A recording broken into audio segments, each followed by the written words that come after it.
మూకం కరోతి వాచాలం పంగుం లంఘయతే గిరిం యత్కృపాతమహం వందే పరమానంద సాగరం. ఓం సహనావతు సహనౌ భునక్తు సహ వీర్యం కరవావహై తేజస్వినావధీతమస్తు మా విద్విషావహై.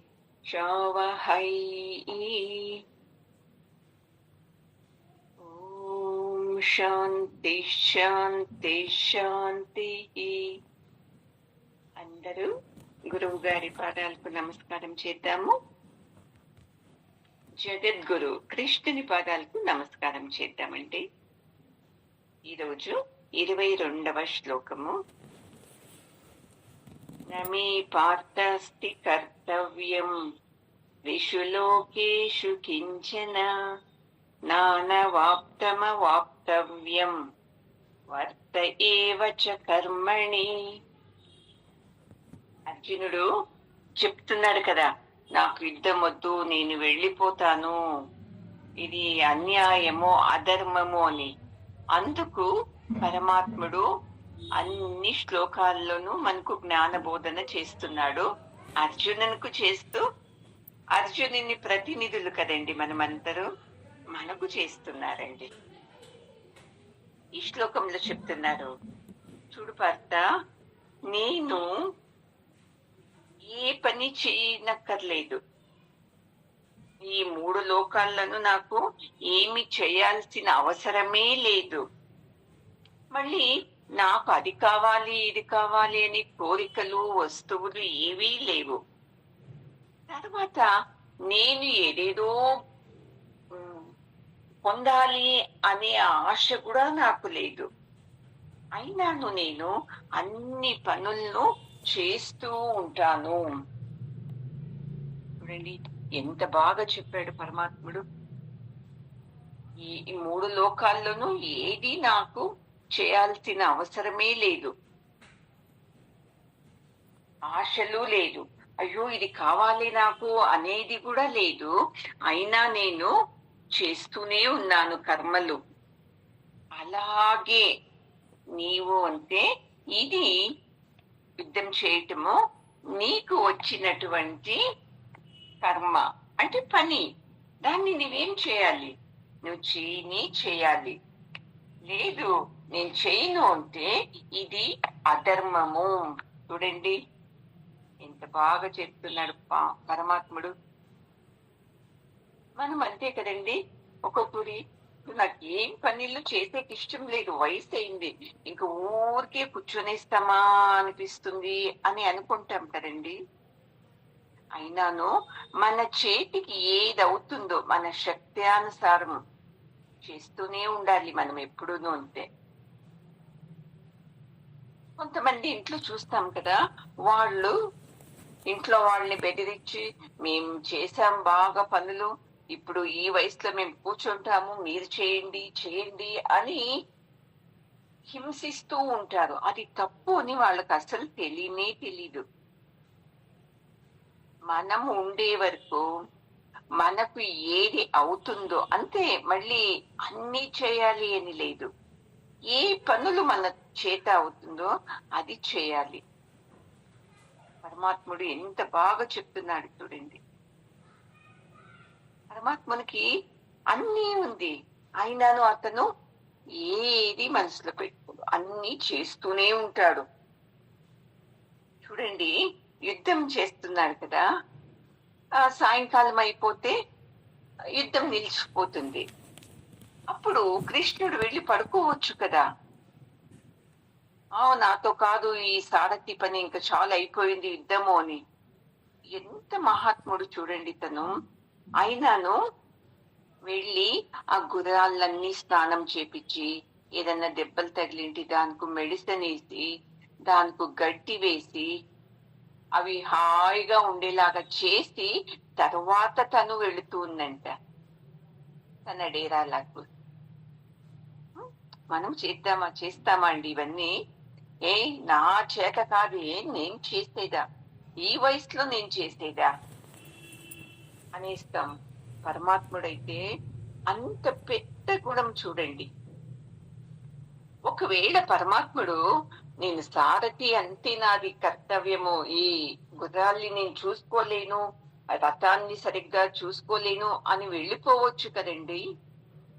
అయినా ఇది నా కర్తవ్యము అని రథాన్ని బాగా పెట్టుకోవటము, గుర్రాల్ని బాగా పెట్టుకోవటము చేసిన తర్వాత తను వెళుతూ ఉన్నింది. ఇలా నీవు అంతే అర్జున, నాకు యుద్ధం వద్దు, నేను వెళ్ళిపోతాను అని మాత్రం అనుకో. ఇది నీ కర్మ, అంటే పని, నువ్వు చేయాలి దీన్ని. ఇలా చేస్తున్నప్పుడే మనిషి జీవితము సార్థకము. మనం ఏమనుకుంటున్నాము, అయిపోయింది, నాకు అయిపోయింది, ఇంకా నేనేమీ చేయకూడదు.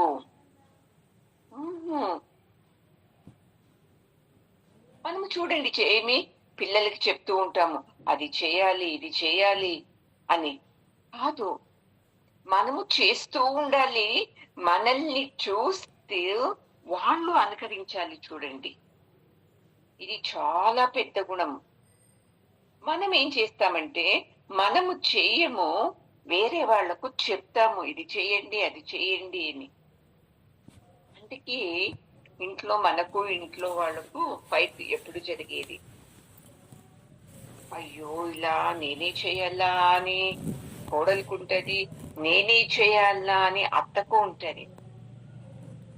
ఎక్కువ ఆరోగ్యం బాగాలేనప్పుడు పడుకోవాల, తప్పేం లేదు. అయితే ఇది నేనే చేయాలా అనేది మనసులో నుండి వెళ్ళిపోవాలండి. ఇది మనం తీసుకొని వచ్చేస్తాము. ఈ ఇంటికి నేను కోడలు, ఈ ఇంటికి నేను అత్త, ఈ ఇంటికి నేను భర్త, ఈ ఇంటికి నేను భార్య, ఇలా పిల్లలు కావాలి అని అన్ని మనమే తెచ్చుకున్నాము. ఇప్పుడు వచ్చి నాకు ఈ భర్త వద్దు, అత్త వద్దు అంటే ఏం బాగుంటది? అర్జునుడు అంటున్నాడు కదా, నాకు యుద్ధం వద్దు, వెళ్ళిపోదాము, ఈ రాజ్యము వద్దు, వెళ్ళిపోదాము అని. ఇలా మనము మన పనుల్లో అపేక్షని వదిలి, అది కావాలి, ఇది కావాలి అని కాకుండా, ఇది నా కర్తవ్యము అని చేశామంటే మనకు అప్పుడు ఏం ఒత్తడం ఉండదు, స్ట్రెస్ ఉండదు మనకు. అయ్యో నేనే చేయాలా, నా కర్మ ఇది, ఏంది ఇది అనుకోని షురువు చేశామంటే మన మనసులో ఎక్కువ స్ట్రెస్ అయిపోతుంది. చూడండి, అయింది, ఈ రోజు అత్త చేస్తా లేదా, పర్లే నేనే చేసుకుంటాను అనుకునేసేయండి. ఎలాగో మీకు చేయడం తప్పదు కదండి. ఈ భావంతో చేయండి చాలు. చేసే పనులన్నీ చేస్తున్నారు మీరు. అయితే అపేక్షించి ఇది నేను చేస్తున్నాను, ఈ రెండింటిని పెట్టుకొని మనము చేస్తున్నందుకే మనకు ఈ స్ట్రెస్ లెవెల్ ఎక్కువ అవుతుంది.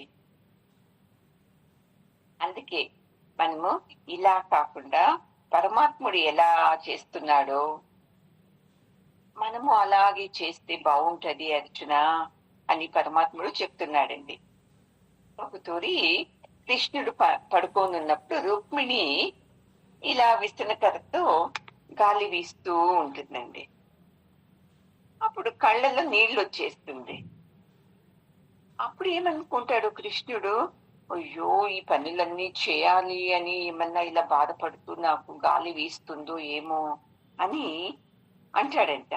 చూడు రుక్మిణి, నువ్వు ఇలా ఏడుస్తూ ఏదో యోచనలో నీ కళ్ళ వెంట నీళ్ళు వస్తుంది, నీకేమన్నా ఇక్కడ ఇష్టం లేదు అంటే నువ్వు వెళ్ళిపోవచ్చు. వెళ్ళి నీకెవరు ఇష్టమైతుందో వాళ్ళని నువ్వు పెళ్లి చేసుకోవచ్చు. ఎందుకంటే నేను రాజుని కాదు, నన్ను చేసుకునేస్తావు, అందుకేమన్నా బాధపడుతూ ఉన్నావా అని అడుగుతాడంట. అందుకు రుక్మిణి ఏంటుందంట, కాదు స్వామి, మీరు పడుకో ఉంటే ఎలాగుంది తెలుసా, నా చిన్న బాబులాగా ఉన్నారు, మీకు నేను ఇలా గాలి వీస్తూ సేవ చేస్తుంటే అందుకు నాకు కళ్ళలో నీళ్ళు వచ్చింది అంత తప్ప, నేను ఏమి ఇలాంటి వాడిని పెళ్లి చేసుకున్నాను, ఇలా వచ్చేస్తానే అర్జునుని, సారీ కృష్ణుని వెంట అనే బాధ నాకు అస్సలు లేదు. మీరు ఏమి అట్లా అనుకోవద్దండి అని చెప్తుందండి. చూడండి, ఇలా అయిపోయింది. దాన్ని పట్టుకొని మనము అలా చేస్తుంటే బాగుండే, ఇలా చేస్తుంటే బాగుండే అని దీంట్లోనే ఉండిపోతాం. చూడండి, నా సంతోషాని కోసము నేను ఈ పని చేస్తున్నాను అని రావాలి మనకు. ఈ పనులే చేయండి, నేను సంతోషంగా చేస్తున్నాను అని చేయాలి. అంతే తప్ప ఈ పని చేస్తున్నాను, ఏదన్నా లాభం ఉంటే బాగుంటుంది, నన్ను పొగిడితే, నన్ను ఇష్టపడితే అని మనము పనులు చేస్తున్నాము. ఇది వదిలేయాలి అర్జున. ఇలా మనకు ఏది సంబంధం లేదు, ఇది నా కర్తవ్యము అని చేయి. చూడు, నేను ఎలా చేస్తున్నాను, నేను ఏది లేకున్నా, నేను ఏది అపేక్షించను, అందుకని నేను చేస్తున్నాను, నీవు అలాగే చేయి అని చెప్తున్నారండి. చూడు, ఎగ్జాంపుల్ ఎంత బాగుంది. 3 జన్మల్లోనూ దేవికి పరమాత్ముడే కొడుకుగా వస్తాడంటే అండి. మొదటి జన్మలో ప్రార్థన చేస్తుందంట, తపస్సు కూడా చేస్తుందంట. పరమాత్ముని అడుగుతుందంట, నారాయణని, నాకు నీలాంటి కొడుకునే ఈ పరమాత్మ అని. దేవి ఎప్పుడు రోహిణిగా ఉన్నప్పుడు, ఇప్పుడు పరమాత్ముడు తథాస్తు అంటాడంట. అప్పుడు నేను తథాస్తు అనేశాను కదా, నాలాంటి బిడ్డని సృష్టించేకి కాదు, ఇంకా నేనే వెళ్ళాలి అని చెప్పి తనే తన బిడ్డగా వస్తాడంట. అలాగా మనము అంతే అండి. మనకు ఏమి ప్రాప్తి అయ్యిందో, ఇంట్లో కావచ్చు, మన జీవితం కావచ్చు, బయట కావచ్చు, అవన్నీ మనం ఏం చేయాలండి, సంతోషంతో అయింది, ఇది నాకు నేనే తెచ్చుకున్న ప్రసాదము, నేను జ్ఞానంతో ఈ పనులన్నీ చేయాలి అని చేస్తే ఆనందం ఉంటుంది.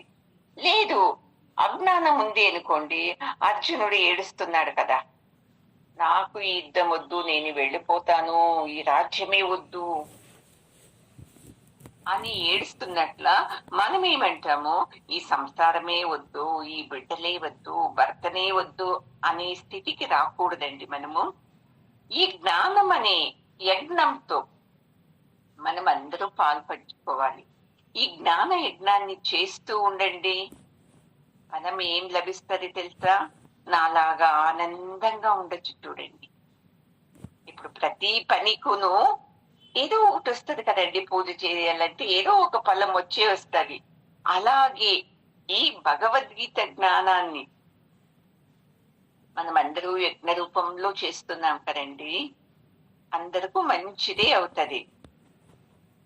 అందుకని ఏది బాధపడకుండా చేయకోకుండా పరమాత్ముడే, అలాంటి పరమాత్ముడే భూమికి వచ్చి మనలాగా చేస్తుండేటప్పుడు మనం ఎంతండి ఆనందంగా మన పనులన్నీ చేసుకొని వెళ్ళాలండి. సరేనా? 23వ శ్లోకం అండి.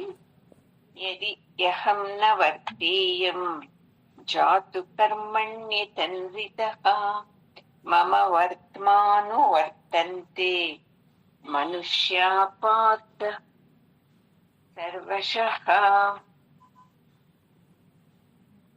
అంటే చూడు అర్జున, ఇప్పుడు ఏమన్నా నేను పనుల్ని చేయకుండా ఎందుకు నేను చేయాలి అని వదిలేస్తాను అనుకో, అప్పుడు వేరే వాళ్ళందరూ అయ్యో కృష్ణుడే చేయడు, ఇంకా మనమేంలే అని వాళ్ళును నా మార్గాన్ని అనుసరిస్తారు. తెలుసా నీకు?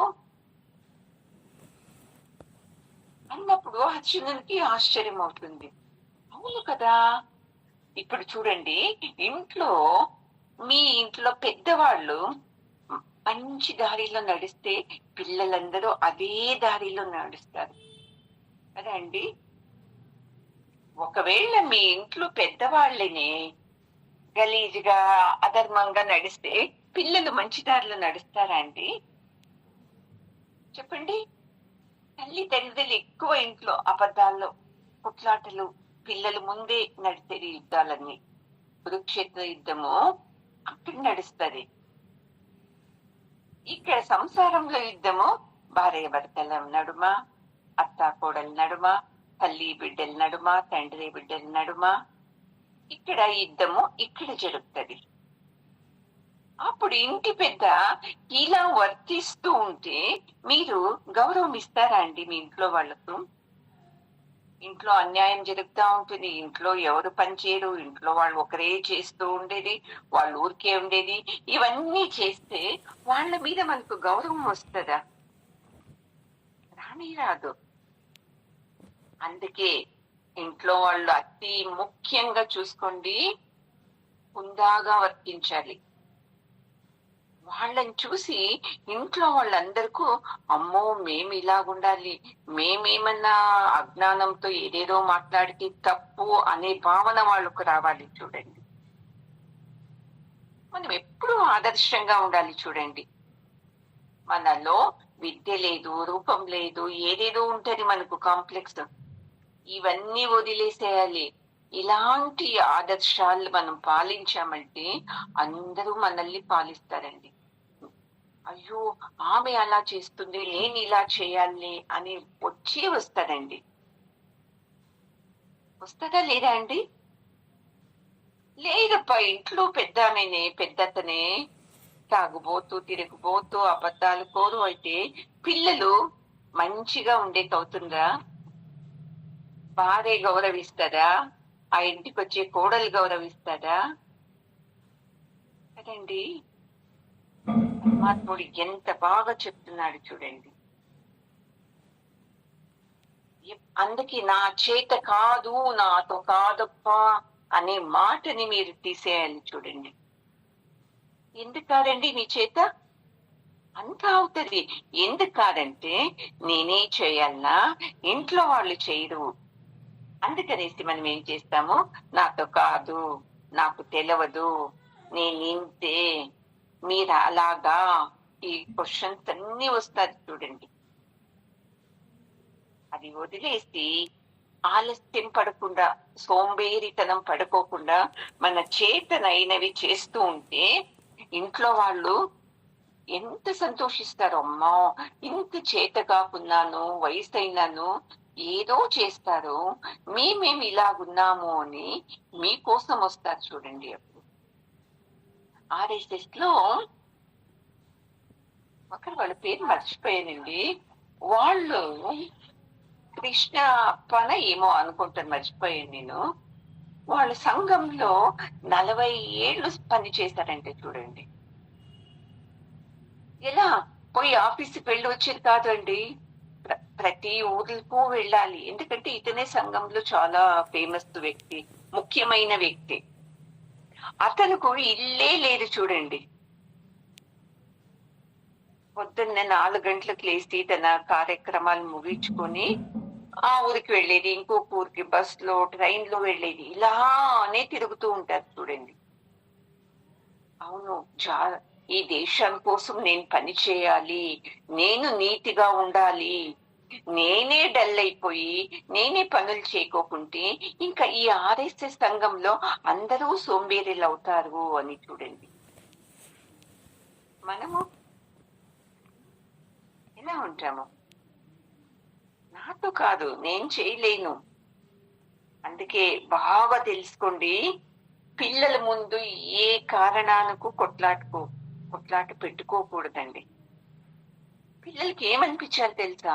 అరే మా ఇంట్లో మా ఫ్రెండ్ ఇంట్లో ఎక్కువ కొట్లాడతారే, మా ఇంట్లో ఎవ్వరూ కొట్లాడరు, మా అమ్మ నాన్న ఎంత బాగుంటారు, మా అవ్వ తాత ఎంత బాగుంటారు, అబ్బా అని రావాలి. చూడండి, మనం యుద్ధం ఎక్కడ పెట్టుకుంటామంటే ఇంట్లో పిల్లలు ఉన్నప్పుడే యుద్ధం షురువు చేస్తాము, భోంచేసే టైంలోనే యుద్ధం షురువు చేస్తాము, ఇంట్లో వ్యక్తులు ఆనందంగా ఉన్న టైంలోనే అలాగా మీరు చేశారు అని షురువు చేస్తాము. వద్దు, ఇలాంటివన్నీ వదిలేయాలండి మనము. మనల్ని చూసి ఇంట్లో అందరూ ఆకర్షించబడాలి, మళ్ళీ మనల్ని చూసి వాళ్ళు ఇలా పని చేయాలి అనుకోవాలి. ఇలా ఇంట్లో వాళ్ళందరూ చేంజ్ అయ్యారంటే ఆ ఇల్లు ఏమవుతుంది చెప్పండి? స్వర్గమే అవుతుంది. ఎందుకంటే అర్జునుడు వెనకాల క్లాస్ లో ఉన్నాడు కదండి, ఏమి ఇలాంటి ఘోర కర్మానికి నన్ను ప్రోత్సహిస్తున్నావే అని చెప్పాడు కదా. అందుకు పరమాత్ముడు ఇప్పుడు చెప్తున్నాడు చూడండి, ఇది ఘోర కర్మ కాదు, యుద్ధం చేయటము నీ కర్తవ్యం, ఇది నువ్వు పాలించాలి అని ఎంత బాగా చెప్తున్నాడు చూడండి. అలాగే అర్జునుని కర్తవ్యమో యుద్ధం చేయడం ఎలాగో మీ కర్తవ్యం ఏంటి తెలుసా అండి? ఈ జన్మలో మీరు ఇవన్నీ తీసుకుని వచ్చేసారు ఈ కుటుంబంలోకి. వచ్చిన తర్వాత మీ కర్తవ్యాలని చేసుకుని వెళ్ళటం ఒకటి మార్గం చూడండి. ఈ జ్ఞానం తెలిసింది అనుకోండి, ఈ జ్ఞానంతో ఇంట్లో అత్త ఎలాగుంది, మామ ఎలాగుంది, భర్త ఎలాగుంది, భార్య ఎలాగుంది, కోడలు ఎలాగుంది, ఈ జ్ఞానంతో మీరు జీవనం చేసుకొని హాయిగా ఉండొచ్చు చూడండి. అందుకే నమ్మకము, విశ్వాసము చాలా ముఖ్యం చూడండి. మనకు ఈ రెండిట్లోనే అంత నమ్మకం లేదు కదండి. ఇంట్లో వాళ్ళని నమ్మటము, ఇంట్లో వాళ్ళ మీద విశ్వాసం పెట్టుకోవటము, మళ్ళీ గురువుల మీద నమ్మకం, గురువు మీద విశ్వాసం పెట్టుకోవటము, ఇవన్నీ రావాలి అంటే చాలా కష్టం తెలుసా అండి. వస్తుందా మనకు? వీళ్ళతో మాట్లాడితే వీళ్ళకి ఏదన్నా ఇయ్యాలో ఏమో, ఇది వచ్చేస్తది మనకు కదండి. గురు పూర్ణిమకి వెళ్ళాలంటే ఎంతో ఖర్చు ఉంటారు, అయ్యో వద్దులేండి అని మనసుకి ఇలా వచ్చేసేస్తారు. అందుకే ఇవన్నీ వదిలేసి నమ్మకము, విశ్వాసంతో పరమాత్ముడు ఏమి చెప్పాడో అక్కడ అర్జునుడు యుద్ధం చేయాలి, మనము సంసారంలో ఉండి ఈ ఆధ్యాత్మతని తీసుకొని సంసారం చేయాలి. ఇంతే ఉండే చూడండి. నేను పిల్లలు పుట్టించడము, సంసారం చేయడము ఇదే బాగుంది నాకు అంటే కానే కాదు చూడండి. ఇది నా కర్తవ్యం అని చేశారంటే మీరు ఆనందంగా ఉండొచ్చు. చూడు అర్జున, ఇది చూడు నా భావన, నేనే పరమాత్ముడు అను చెప్పాడు చూడండి ఒక శ్లోకంలో, నేనే యుద్ధం చేస్తున్నాను. చూడండి, పరమాత్ముడు ఇతనుకు సారథిగా రావాలి అని ఏమన్నా ఉందా అండి? నేను రాను సారథిగా అని చెప్పాడంటే అర్జునుడు ఊరికి కావాల్సింది. అయినా అతను ఒక్క ప్రశ్న కూడా వేయకుండా సరే వస్తాను అని వచ్చేసాడు చూడండి. అలాంటి అతనే వచ్చి సారథిగా ఉంటూ రథాన్ని బాగా శుభ్రం చేస్తూ, గుర్రాల్ని బాగా శుభ్రం చేస్తూ, యుద్ధం చేస్తూ తన కర్తవ్యాలన్నీ చేసుకుని వెళ్ళేటప్పుడు మనకేంటింది? ఏవేవో యోచనలు మనల్ని తిప్పి తిప్పి కొట్టేస్తుంది. అర్జునుడు ఇవన్నీ వింటూ మూకదా అని ఇలాగే చూస్తాడు పరమాత్ముని. అప్పుడు పరమాత్ముడు ఇంకొక మాట చెప్తాడండి, ఉత్సీదేయుర్మే లోకాః న కుర్యాం కర్మ చేదహం శంకరస్య చ కర్తాస్యాం ఉపహన్యామి ప్రజాః. పరమాత్ముడు ఎంత కరుణామయ చూడండి. చూడు అర్జున, ఒకవేళ నేనేమన్నా ఈ కర్మలు చేయకోకుండా నేను చేయను, ఇది అంత మీరు చేయండి అని వదిలేశాను అనుకోండి, అప్పుడు లోకాలన్నీ నాశనం అయిపోతుంది. మళ్ళీ ఈ వర్ణ సంకరాలన్నీ అయిపోతుంది. అంటే వాళ్ళు ఇతన్ని పెళ్లి చేసుకోవటము, వాళ్ళు వీళ్ళని చేసుకోవటము, ఏవేవో ఉంటది కదండి. ఇప్పుడు నేను ఇలా వర్తిస్తూ అన్నందుకే అందరూ భయపడుకొని వాళ్ళ పనులు చేస్తున్నారు. లేదు అంటే వాళ్ళు ఏమైతారు పిల్లలు? వాళ్ళకి ఇష్టం వచ్చింది వాళ్ళు చేస్తారు, వీళ్ళకి ఇష్టం వచ్చింది వీళ్ళు చేసేస్తారు. అందుకే అర్జున, నేనే పనులు చేస్తూ నా కర్తవ్యం ఇది అని చేస్తున్నందుకే ప్రపంచంలో అందరూ బాగున్నారు. ఒకవేళ నేనే చేయలేకుండా అంటే చేస్తారా అండి? ఆ గురువు గారు మాకు ఉపనిషత్ క్లాస్ లో చెప్తారు, భయాద్ అగ్నిహి అని శురు చేస్తుంది ఉపనిషత్తులో ఒక మంత్రము. సూర్యుడు పరమాత్మునికి భయపడుకొని, అమ్మో నేను ఉదయించలేకుంటే ఎలాగా, ఇది నా పని కదా, ప్రజల ఈ జగత్తుకంతా వెలుతరిచ్చేది నా పని అని భయపడుకొని చేస్తాడంట. గాలి పరమాత్మునికి భయపడుకొని తన పని చేస్తుందంట. అలాంటి పంచభూతాలే పరమాత్మనికి భయపడి చేసేటప్పుడు మనము ఎలా చేయాలండి? మనము మనకిష్టం ఉంటే పని చేస్తాము, లేదు అంటే నాతో కాదు. ఇదొక్కటే మనకు తెలిసింది చూడండి, నాతో కానే కాదు అని చెప్పి. అందుకే మనం ఏమన్నా ఇలా తప్పు నిర్ణయాలు చేశామంటే ధర్మమే అధర్మంగా మారిపోతుంది కదండి, కష్టమైపోతుంది ధర్మానికి. మనము సరిగ్గా నిర్వహిస్తే సంసారం బాగా ఉంటది. నేనే సరిలేదు అంటే ఆ సంసారము మూవ్ అవుతుందా అండి? లేదు, అధర్మంలో అయిపోతుంది అది. అందుకే ధర్మాన్ని మనము ప్రొటెక్ట్ చేశామంటే మన జాతి బాగా ప్రొటెక్ట్ అవుతుంది.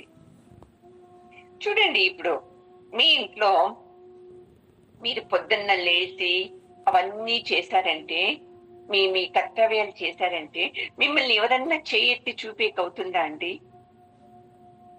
మీరు తిట్టుకొని చేస్తే మాత్రం చేయెత్తి చూపిస్తారు. ఇది నా కర్తవ్యం అని చేశారనుకోండి, మిమ్మల్ని ఎవ్వరూ చేయెత్తి వేలు పెట్టి చూపించరు. అందుకే మనం ఏ ధర్మంలో పుట్టామో ఆ ధర్మాన్ని పాలించాలి. అర్జునునికి కొడుతున్నాడు పరమాత్ముడు, నీవు క్షత్రియ ధర్మంలో పుట్టావు. క్షత్రియ ధర్మం ఏది? ప్రజల్ని కాపాడటము, శత్రువుల మీద యుద్ధం చేయటము. నువ్వు దీన్ని చేయలేకోకుండా ఏదేదో చేస్తున్నావు కదా. చూడండి ఎంత బాగా చెప్తున్నాడు పరమాత్ముడు కదండి. నీ ధర్మం ఏది, అది పాలించాలి కదా. నీవు అది పాలించుకోకుండా ఏదో చేస్తున్నావు కదా, అది తప్పు అని ఎంత బాగా చెప్తున్నారు చూడండి. అందుకే మీలో శక్తి ఇప్పుడుంది, ఎవరు శక్తి లేదు, నాకు ఆరోగ్యం లేదు అనుకోకుండా మీరేనే నిర్ణయించుకోవాలి, నేను ఇక మీదట చేంజ్ కావాలి, ఎలా నా ఇంటిని నేను తీర్చిదిద్దుకోవాలి అని ఈ 3వ అధ్యాయం విన్న వెంటనే మీలో రావాలి చూడండి. అప్పుడైతే మీరేనే ఫాలో అవుతారు చూడండి, ఇలా చేయాలి ఇలా చేయాలి ఇలా చేయాలి అని. అప్పుడు మిమ్మల్ని అన్నవాళ్లే తల ఉంచుకుంటారండి. ఉంచుకుంటారా లేదా అండి? ఇంకా తిడతారు అంటే అది వాళ్ళ అజ్ఞానం అనుకోవాలి చూడండి. ఇప్పుడు ఎలా మనం పరమాత్ముడే అని చేయెత్తి మొక్కుతాము. పరమాత్ముడు మీ ఇంటికి వస్తాడంటే అమ్మో మా ఇంటికి వస్తారా అంటాం కదండి. అలాగే మనము అంటే ఈ మంచి మంచి నియమాల్ని మనము అనుసరించామంటే మనకు అందరూ గౌరవం ఇస్తారండి. ఇవరా ఇది మనం మంచి నియమాల్ని అనుసరించాం కదా. పొద్దున్నే లేయండి, చేతులు కాళ్ళు ముఖం కడుక్కోండి, శుద్ధంగా ఉండండి. ఇంట్లో వాళ్ళు బయటికి వెళ్లే లోపలే ఇంట్లో దీపం వెలిగించండి, ఇంటి ముందు కళ్ళాపు చల్లండి, ఇంట్లో ఆ బిడ్డలు, భర్త, పెద్దవాళ్ళు బయటికి వెళ్ళేటప్పుడు మీ ముఖం చూస్తూ, మీ స్నానం ఎప్పుడో చేసుకోండి. మీకు అవసరం అయినప్పుడే చేసుకోండి. పొద్దున్నేనే ఖాళీగుంటే.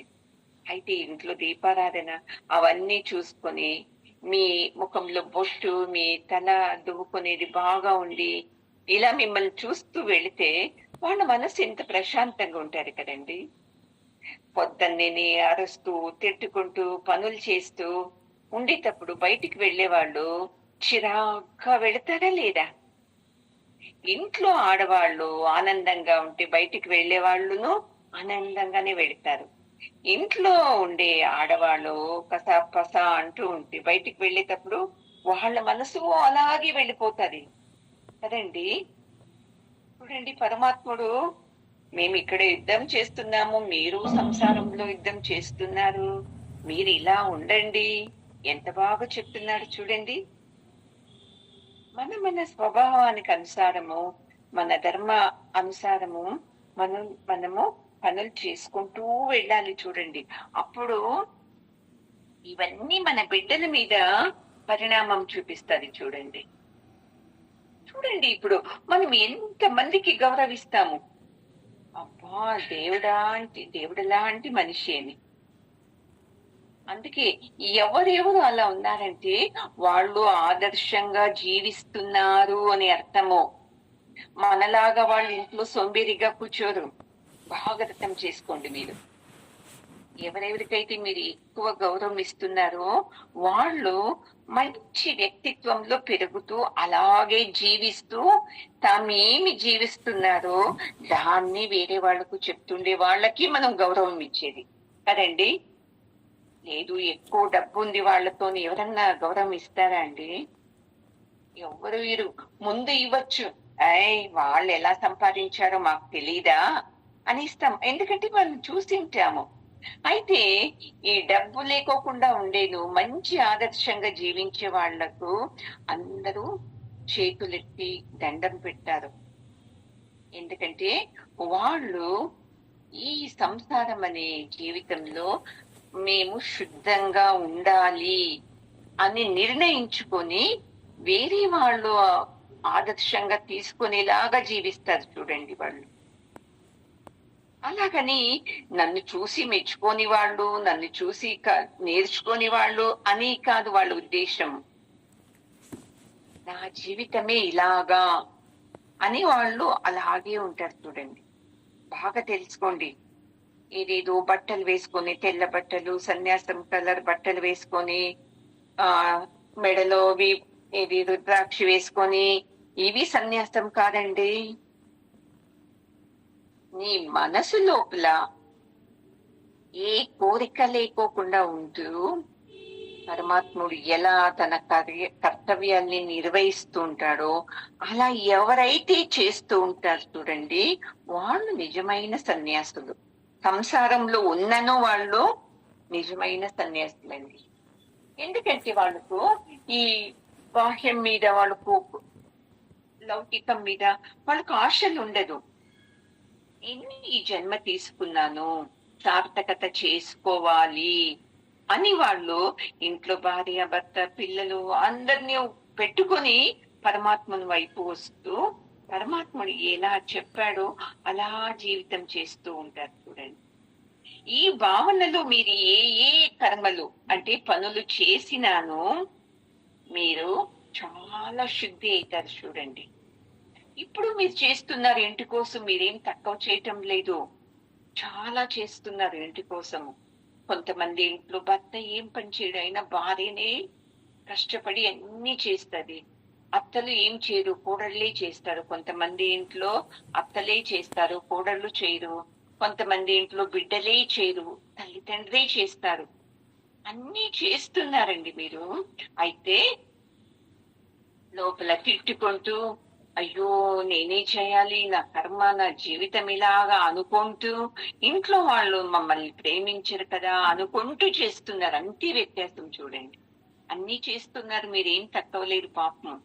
అయితే ఈ యజ్ఞ భావంతో మీరు చేయటం లేదు. అందుకే అర్జునుడు ఏడుస్తున్నట్లు ఈ సంసారమా, ఈ భర్తనా, ఈ పిల్లలా, ఈ బిడ్డలా అని మనము ఏడుస్తున్నామండి. అందుకే ఈ సత్సంగం వింటము ఎంతో పుణ్యము. ఇలా మంచి మంచి పనులు చేస్తూ సత్సంగం అంత ముక్కాలు గంట విన్నాను, ఏదో ఒక మాటని మీ జీవితంలోకి తీసుకోవాలి. అన్నీను తీసుకోవడానికి కాదు, ఒక్క మాట తీసుకుని అలా చెప్పారు కదా సత్సంగంలో, కొద్దిగా నేను దీన్ని ఉపయోగిస్తే బాగుంటుంది కదా అన్నారనుకోండి, మీ జీవితమే చేంజ్ అవుతారండి. ఇంతే చూడండి, ఏదో పుణ్యం వస్తుంది భగవద్గీత వింటే అంటే మీరు చేంజ్ అవటము, అది చూడండి పుణ్యం అంటే. ఇంకేదో కాదు, ఏదేదో వస్తుంది, ఏదేదో అవుతుంది కానే కాదు. అందుకే మనము ఎలాంటి వాళ్ళని ఫాలో కావాలండి? ఎవరు ఆదర్శంగా జీవిస్తుంటారో అలాంటి వాళ్ళని ఫాలో కావాలి. మనము అలాంటి వాళ్ళని ఫాలో కాం. మనము అయోగ్యుల్ని, పనికిరాని వాళ్ళని పట్టుకొని, అయ్యో అలాగా నేను అలాంటి చీర వేసుకుంటే బాగుంటుందే, అలాంటి నగ కొనుక్కుంటే బాగుంటుందే. మళ్ళీ చీర వేసుకోవడము, నగ వేసుకోవడం తప్పు కాదు నేను చెప్పటము. ఇదే జీవితం కొంతమందికి. ఆమె అలాగుంది, ఈమె ఇలాగుంది, నేను అలాగలేని, నేను అలా కొనుక్కోవాలి, ఇలానే ఉంటది చూడండి జీవితం వాళ్ళకు. ఇంట్లో భర్తని వేధిస్తూ చూడండి, ఆమె అలా, మీ అక్క భార్య ఇలా, మీ అన్న భార్య ఇలా, మీరున్నారు చూడండి. అమ్మో ఎంత యుద్ధము! కురుక్షేత్ర యుద్ధము 18 రోజులకే నిలిచిపోయింది. ఈ సంసారంలో యుద్ధము ఎన్నేండ్లండి? తెలియదు కదా. మనము ఉండే వరకు యుద్ధం చేస్తాము.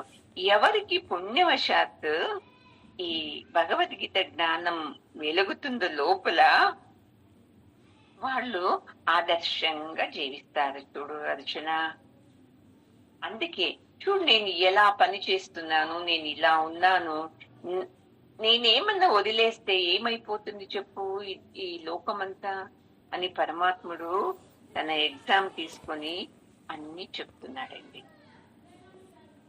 ఎగ్జాంపుల్ చూడండి పరమాత్ముడు ఎంత బాగా చెప్తున్నాడు. మనము